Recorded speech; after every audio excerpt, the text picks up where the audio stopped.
I'm going to ask you one more time, ma'am. You need to turn around and walk off this parade ground before I call the MPs and have you removed."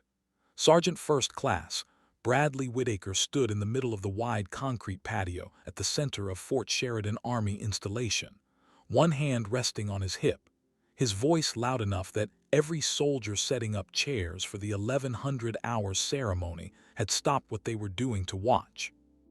The morning sun was climbing over the flagpole at the north end of the patio. An American flag hung crisp against a hard blue sky. It was 7:34 in the morning, and the woman standing 10 feet in front of him, holding a slim leather portfolio at her side, had not raised her voice once. "Sergeant Whitaker," the woman said, her posture composed in a way that would have told any observer with the eyes to see it that she had been in 1,000 harder rooms than this one. "I have already told you my name. I have already told you why I am on this installation. I have asked you 3 times now to allow me to continue to the command building located directly behind you. You have refused on 3 separate occasions. I would like to understand on the record the basis for that refusal." Whitaker's jaw tightened. The muscle at his temple moved. He was a large man in his mid-40s, with the kind of neck and shoulders that came from 22 years of service and a personal commitment to the base gym that his wife had long ago stopped commenting on. He had been the senior NCO in charge of the parade ground detail at Fort Sheridan for 6 years. He had, in his own mind, run more ceremonies on that patio than any man on the installation. He had been out there since 6:30 that morning, supervising the setup of the chairs, the flags, the podium, the honor guard rehearsal. He had seen a woman in civilian clothes walk onto his patio through the east archway 5 minutes earlier, and he had decided within 4 seconds who she was and who she was not. "The basis," he said, his voice climbing half a step, "is that this parade ground is closed for setup for a change of command ceremony this morning, and there is no visitor access to this area of the installation without an escort and without prior authorization, neither of which you have. Now I don't know how you got past the gate, ma'am, but you are going to turn around, and you are going to walk back the way you came, and if the MPs need to escort you off this patio, that is exactly what is going to happen." 20 feet behind Whitaker, a young corporal named Danielle Ruiz had stopped mid-motion with a folded chair half open in her hands. She was watching the exchange over the top of the chair with the expression of a person who had just realized that the small drama she thought she was witnessing was, in fact, a much larger drama than she had signed up for. She had processed the visitor list for the morning ceremony herself 2 nights earlier as part of her admin duties. She had seen the manifest. She had seen the name at the top of it. She was now standing on a patio watching her sergeant tell that name to leave. She did not know whether to speak. She did not know whether she was allowed to speak. Her mouth had gone dry. Around the edges of the patio, work had stopped. A junior lieutenant from the honor guard detail had turned to face the confrontation. 2 soldiers arranging the flags of the 50 states along the west colonnade had lowered the flags they were holding.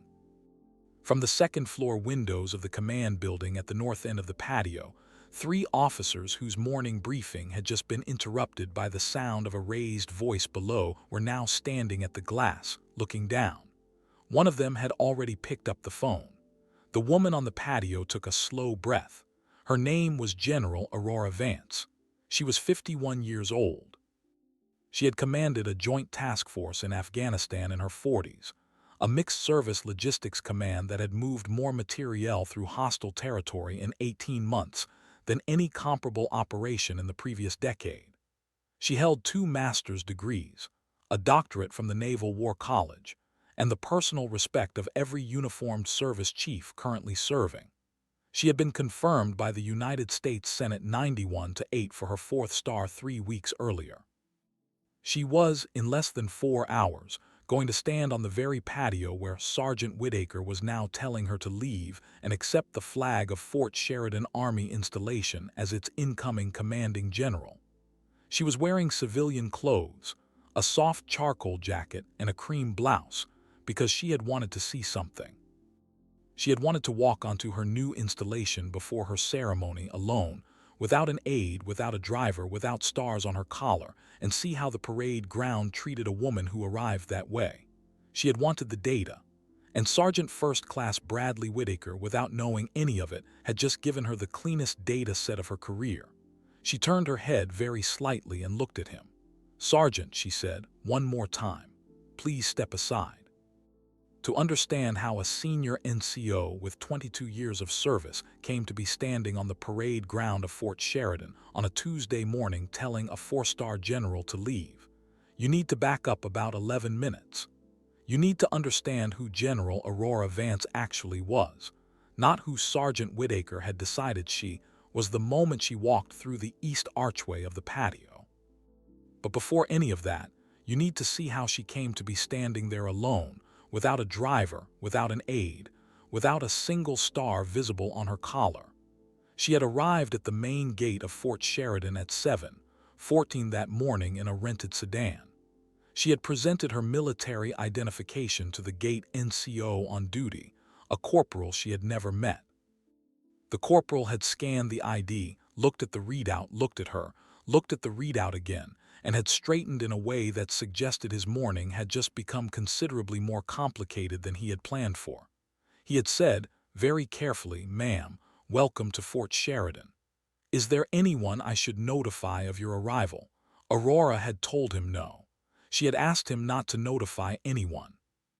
She had told him, in the tone of a general officer giving an order that was not going to be discussed further, that she was going to walk to the command building on her own, and that she would prefer the base did not know she was on the installation until she chose to make her presence known. The corporal had nodded once and had said, "Understood, ma'am." He had raised the barrier. He had said nothing into his radio. She had parked in a visitor space near the east archway of the parade ground. She had gotten out of the car. She had walked onto the patio with her portfolio in her hand and her stars in the briefcase locked in the trunk of the sedan. She had done this on purpose. She had done it the same way she did most things. Quietly, deliberately, with a purpose she did not need to explain to anyone, because the reports had been piling up on her desk for months. Quiet reports, the kind that never made the papers.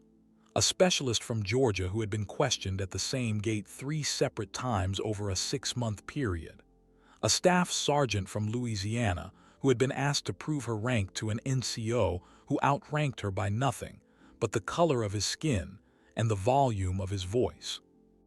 A civilian contractor who had filed a complaint about a parade ground detail sergeant at Fort Sheridan and had received back a response so bland that Aurora had read it twice before she understood that the response was itself the message.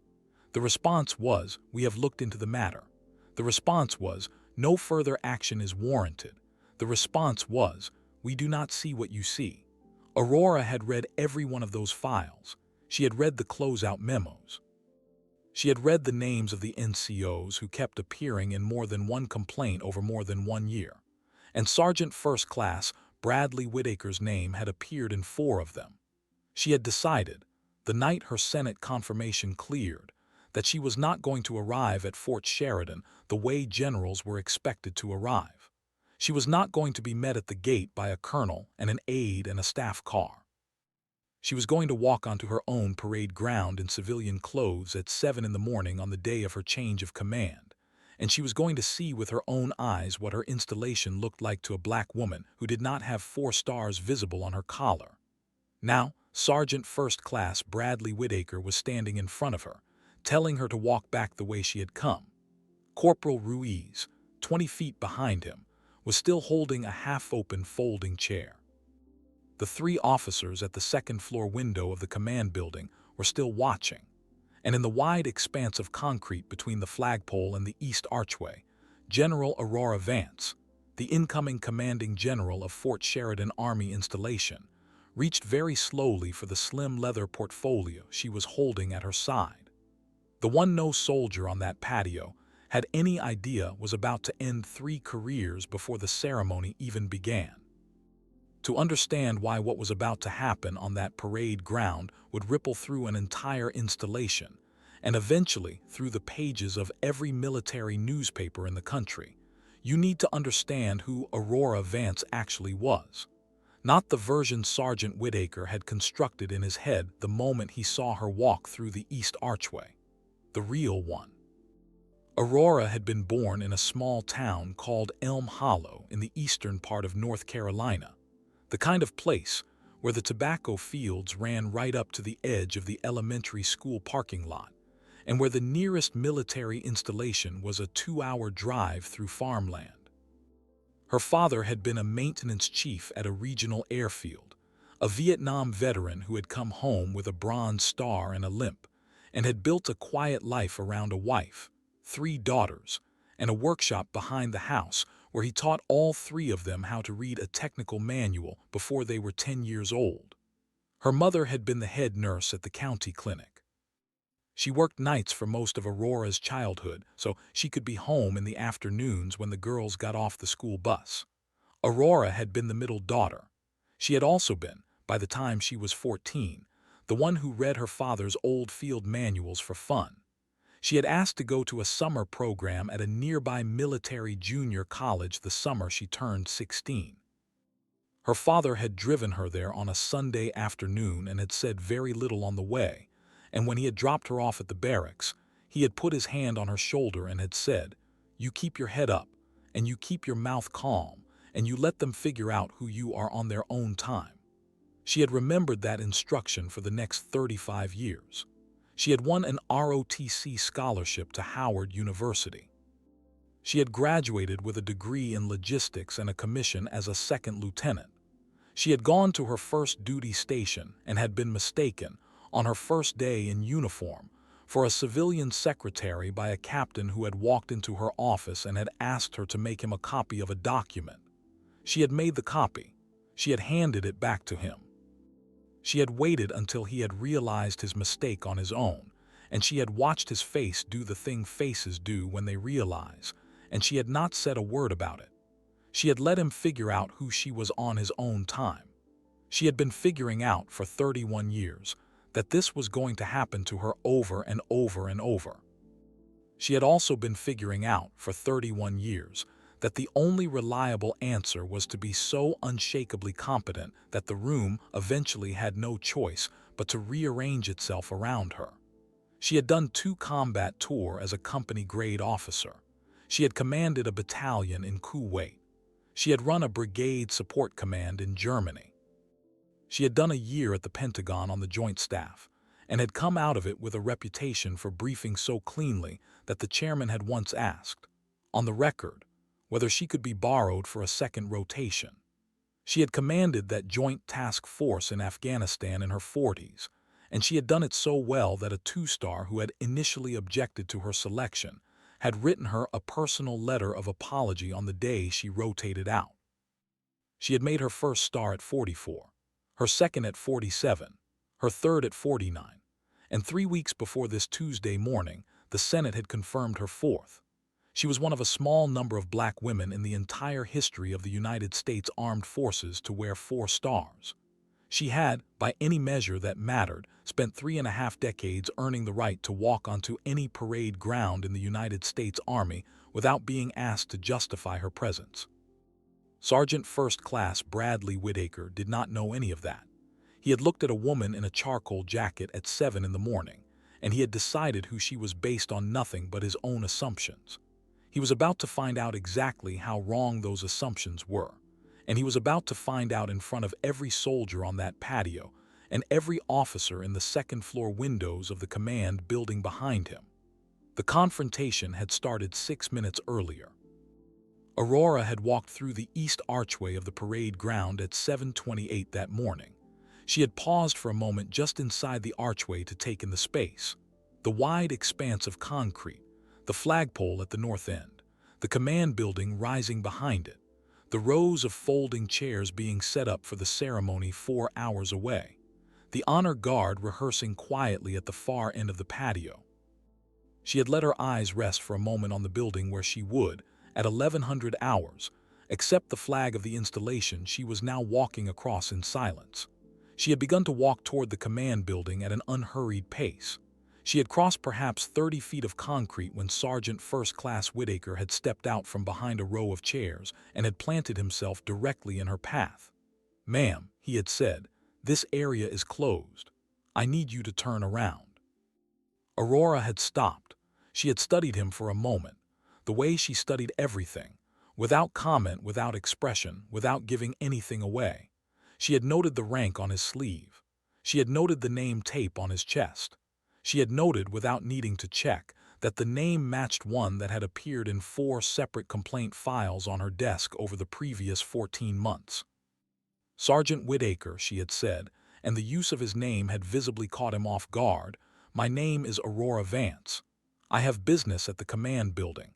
I would appreciate it if you would allow me to pass." Whitaker had looked her up and down. The look had taken perhaps 2 seconds. It had been the same look Aurora had been receiving from certain kinds of men for 35 years. The look that decided who she was and what she was doing there and whether she belonged, all before she had said her second sentence. "Ma'am," he had said, "I don't know how you got onto this installation, but there is no civilian access to this parade ground this morning. I need you to turn around and walk back to your vehicle. I am not a civilian, Sergeant. Then I need to see your identification, and I need to see it right now." Aurora had reached into the inner pocket of her charcoal jacket. She had produced her military identification card. She had extended it toward him with a steady hand. Whitaker had not taken it. He had looked at it. He had looked at her. He had looked at it again. And then he had done something that Corporal Ruiz, watching from 20 feet away with a folding chair half open in her hands, would later describe in a sworn statement as the single most inexplicable moment of her 3 years in uniform. He had waved the card away. "I don't need to see that," he had said. "I know what I'm looking at, ma'am. I need you to turn around." Aurora had held the card out for another beat. She had let the silence sit. She had let the sergeant hear his own words in the air between them. Then she had lowered the card very slowly and had said, "Sergeant Whitaker, I am asking you to run this identification through your system. I don't need a system to know you're not authorized to be here." Corporal Ruiz had taken a step forward. She had opened her mouth. She had closed it again. She had looked at the back of her sergeant's head. She had looked at the woman standing in front of him. She had looked for a long second at the ID card the woman was still holding out, and she had seen on the top edge of it the small strip of color that indicated a general officer's identification. She had seen the number of stars on the strip. She had counted them. She had counted them again. She had taken another step forward. "Sergeant," she had said, her voice smaller than she had wanted it to be. "Sergeant, I think." Corporal Whitaker had said without turning around, "Get back to your chairs." Ruiz had stopped. Her mouth had closed. Her hands had tightened on the folding chair. That had been 3 minutes ago. Aurora was now standing in the same spot, the ID card back in her pocket, the leather portfolio still in her hand. And Sergeant Whitaker had just called for the MPs. The 2 MPs arrived from the direction of the command building at a brisk walk. They were both young. A specialist named Torres and a private first class named Kowalski. Neither of them had been on the parade ground detail that morning. Neither of them had any context for what they were walking into. They had received a call from Sergeant Whitaker over the base radio net requesting a removal, and they had responded the way they had been trained to respond, which was quickly and without asking questions until they arrived. They arrived. They stopped 10 feet from where Aurora was standing. They took in the scene. A woman in civilian clothes. A senior NCO squared off in front of her. A corporal frozen 20 feet back with a folding chair. An honor guard detail that had stopped rehearsing. 3 officers at a second-floor window. And a silence on the patio that was denser than any silence a parade ground was supposed to hold at 7:30 in the morning, 4 hours before a change of command ceremony. Sergeant Specialist Torres said carefully, "What's the situation?" "The situation," Whitaker said without taking his eyes off Aurora, "is that this woman is on a closed parade ground without authorization. She has refused to leave. I need her escorted off the installation." Torres looked at Aurora. He looked at her the way a young soldier looks at a person he has not yet decided how to categorize. He noted the charcoal jacket. He noted the leather portfolio. He noted the stillness of her posture, which was not the stillness of a civilian who had wandered somewhere she did not belong. "Ma'am," he said, "could I see some identification, please?" Aurora reached into the inner pocket of her jacket for the second time in 7 minutes. She produced the same card. She extended it toward Torres with the same steady hand. Torres took it. He looked at it. His face did the thing faces do when the information the eyes are reporting to the brain is not information the brain is prepared to process on a Tuesday morning at 7:36. His posture changed. Not dramatically, but it changed in the way a soldier's posture changes when he realizes, in the space of about 2 seconds, that the situation he has walked into is not the situation he was briefed on over the radio. His shoulders squared. His feet came together. The hand that was not holding the ID card came very quietly to a position that was not yet a salute but was ready to become one on approximately half a second's notice. "Ma'am," he said. His voice had gone careful in a way it had not been careful 30 seconds earlier. "Ma'am, I apologize for the delay. Would you give me 1 moment, please?" He turned. He walked 6 paces towards Sergeant Whitaker. He did not hand the ID card back. He held it against his chest, face inward, so that Whitaker could not see the front of it. He stopped in front of his sergeant. He spoke in a voice that was low enough that Aurora could not hear the words, but she could see Whitaker's face. She could see the moment the words landed. She could see the color that had been high in the sergeant's cheeks a moment earlier begin slowly to drain from the top of his forehead downward. Whitaker's mouth opened. He said something to Torres. Torres shook his head once and said something back. Whitaker's eyes moved from Torres to Aurora and back to Torres. His hand, which had been resting on his hip, came down to his side. His shoulders, which had been squared with the confidence of a man who had never once been wrong in his own cabin, began to lose the last of their certainty. Corporal Ruiz, 20 feet back, had finally, quietly, set the folding chair down. At the second-floor window of the command building, one of the 3 officers had turned away from the glass and was now speaking urgently into a phone.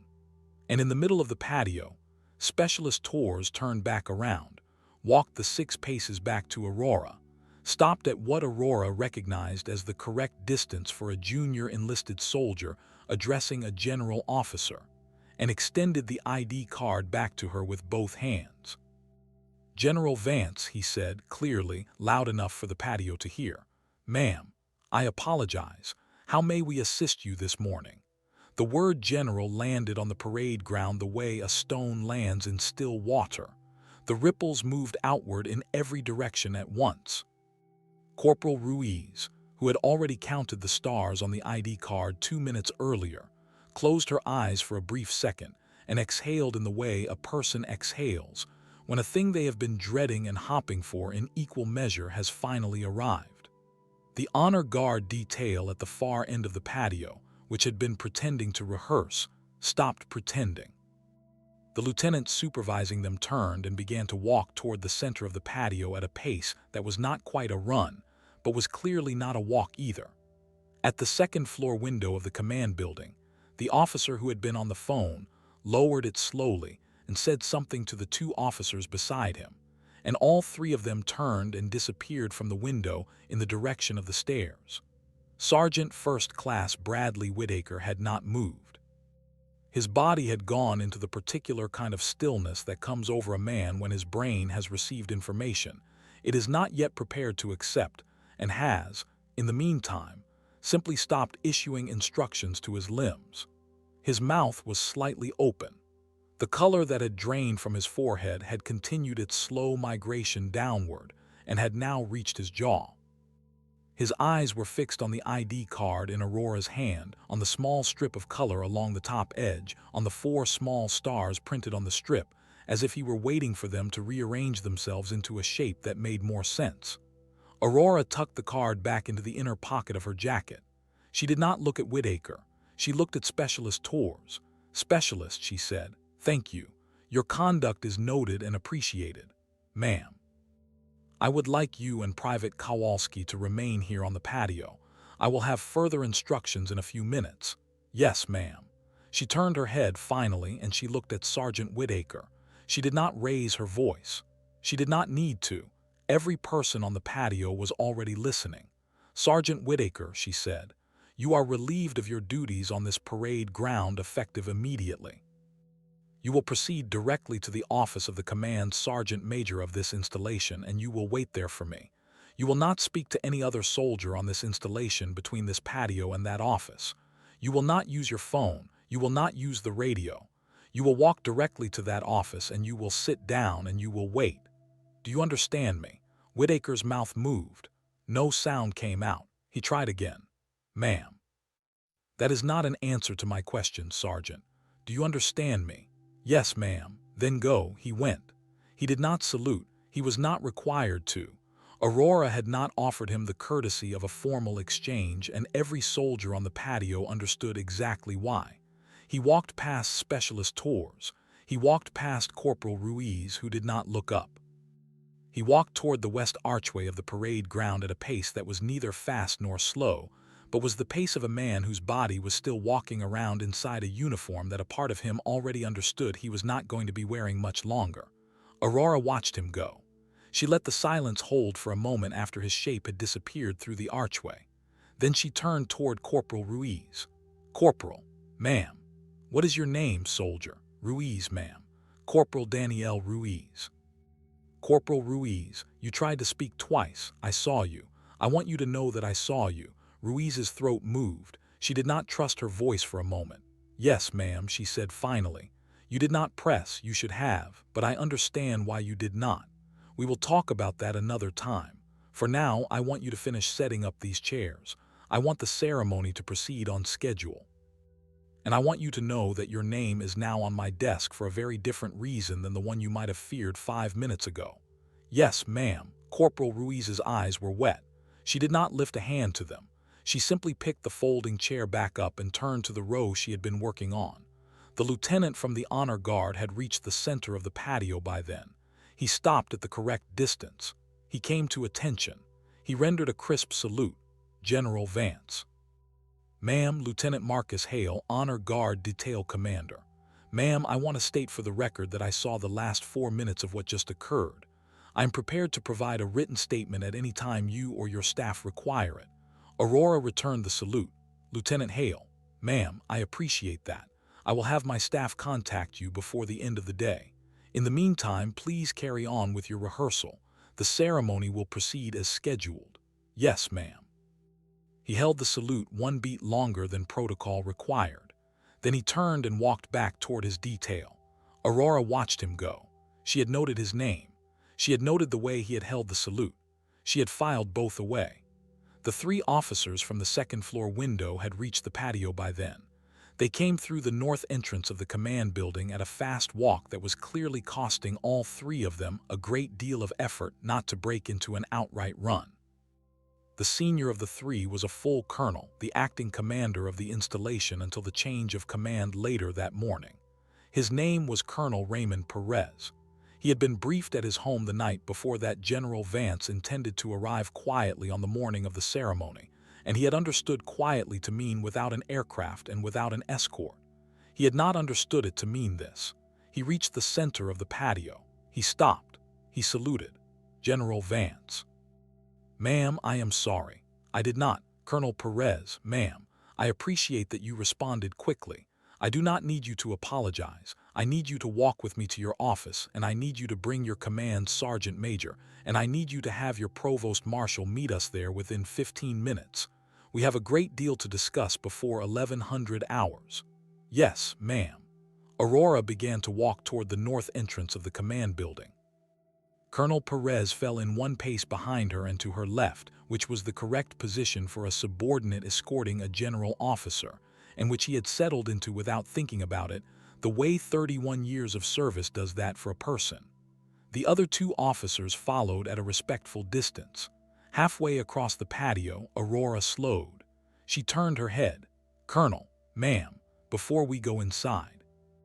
"Who is the senior non-commissioned officer on this installation with responsibility for the conduct of the gate and parade ground details?"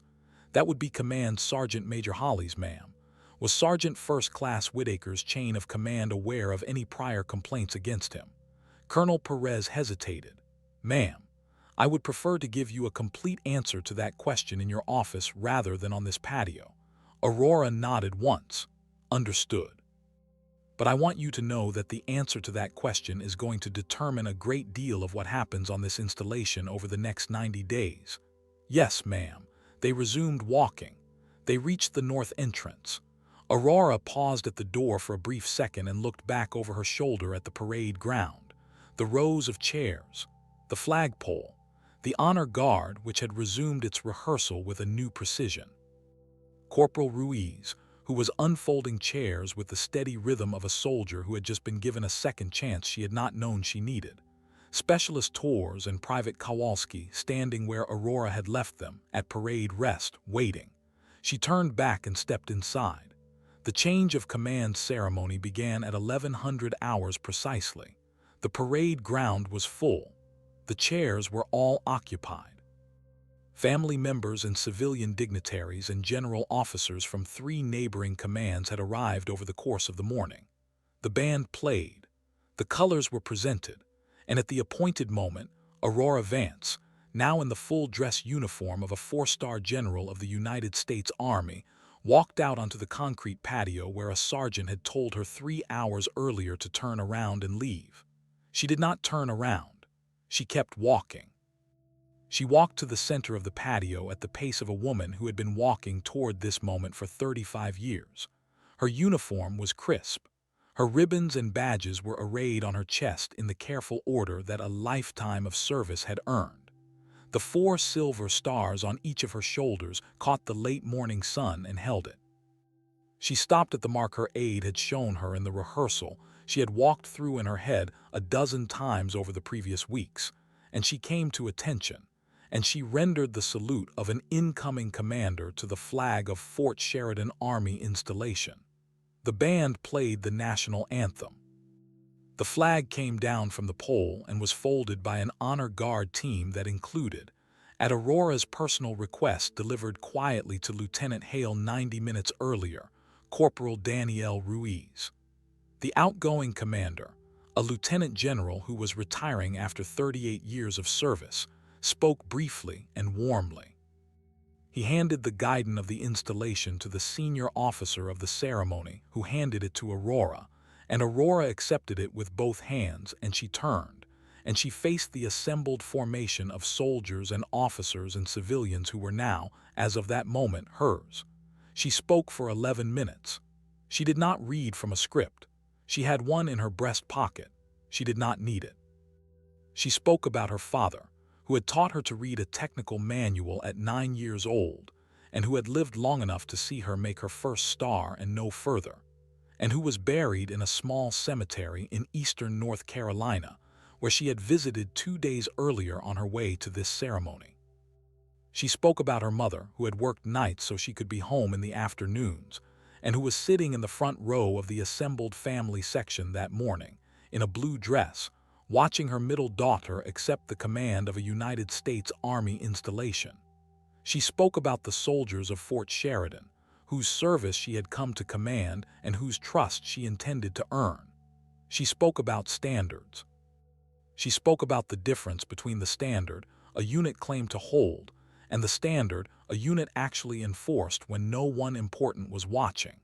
She spoke about the fact that her first 3 hours on the installation had already given her a great deal of information about that difference, and that she was going to spend the next 90 days closing the gap between the two. She did not name Sergeant Whitaker. She did not need to. Every soldier at Fort Sheridan would know his name by the end of the week.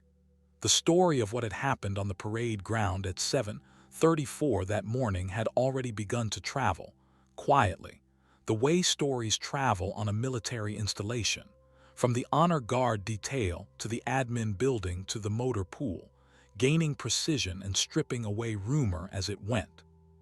By the end of the day, the version being told at the enlisted club would be almost exactly the version that had actually occurred.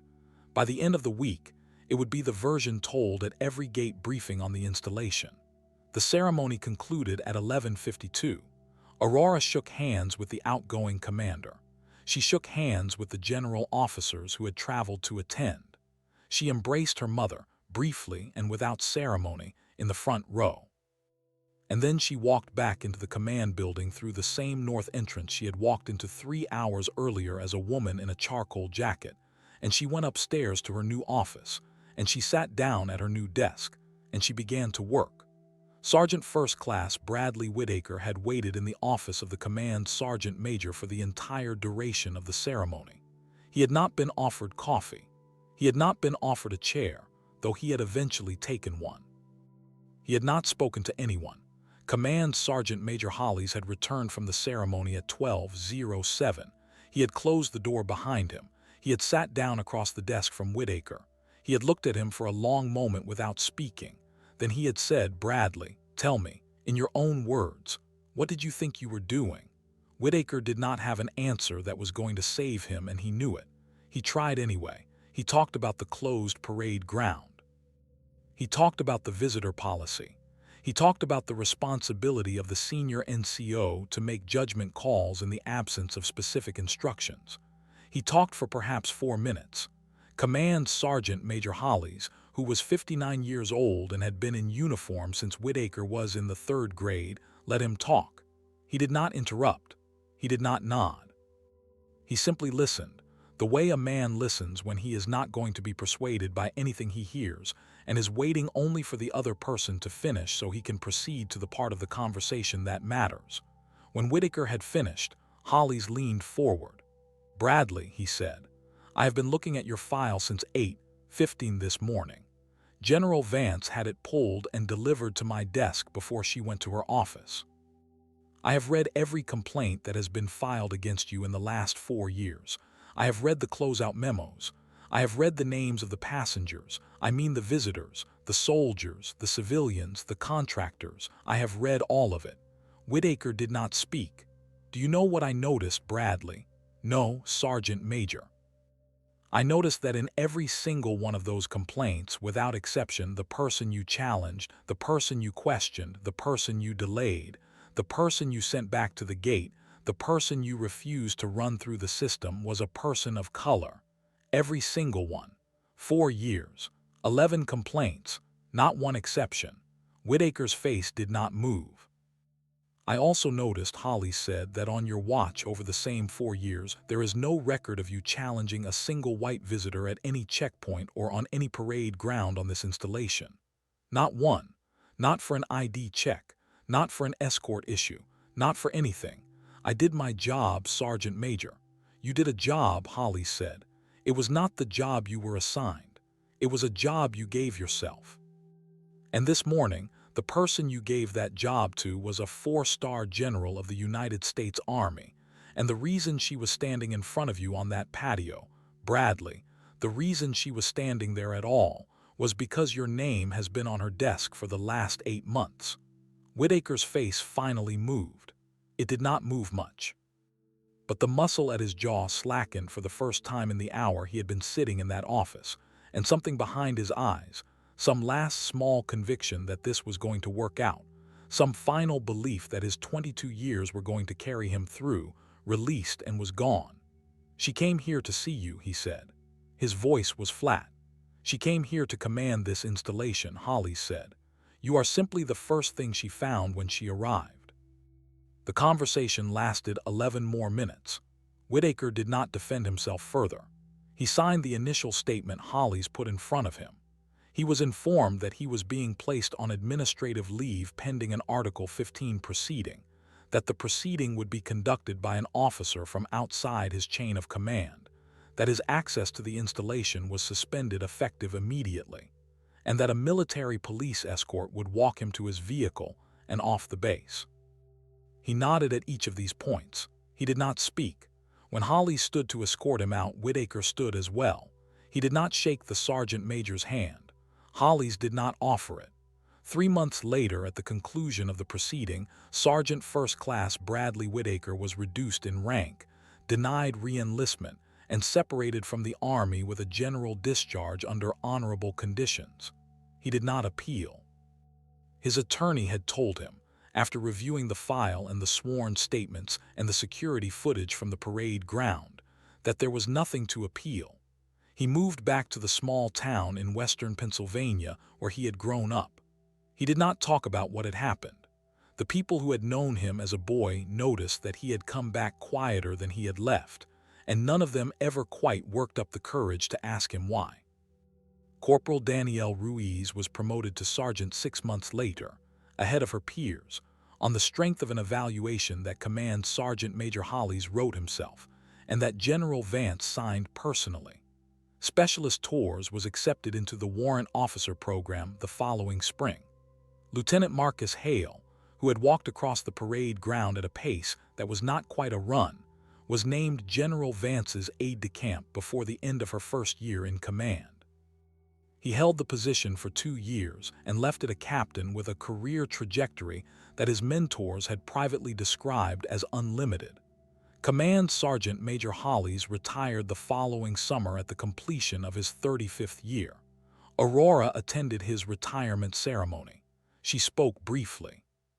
She said that in the space of one morning he had shown her more about the character of the installation she was about to command than most senior enlisted advisors show their commanders in an entire tour. She presented him with a plaque and a coin and a handshake. His wife cried. So did most of the room. Aurora commanded Fort Sheridan for 3 years. In her first 90 days, she directed a top-to-bottom review of every closed complaint from the previous 4 years. The review was conducted by a team drawn from outside the installation. It produced findings that were not comfortable for anyone in the chain of command, and Aurora published a summary of those findings, aggregated and anonymized, on the installation intranet, and she instituted a quarterly report thereafter that every soldier and civilian on the base could read. Complaint volume rose in the first 2 quarters after the report went live, because people who had not previously trusted the system began to use it. Complaint volume then fell steadily for the next 9 consecutive quarters.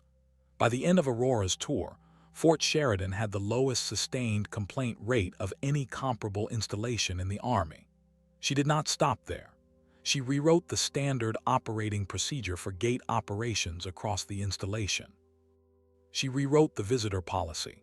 She rewrote the parade ground access protocol. She rewrote the training curriculum for senior non-commissioned officers assigned to any position with public-facing responsibility.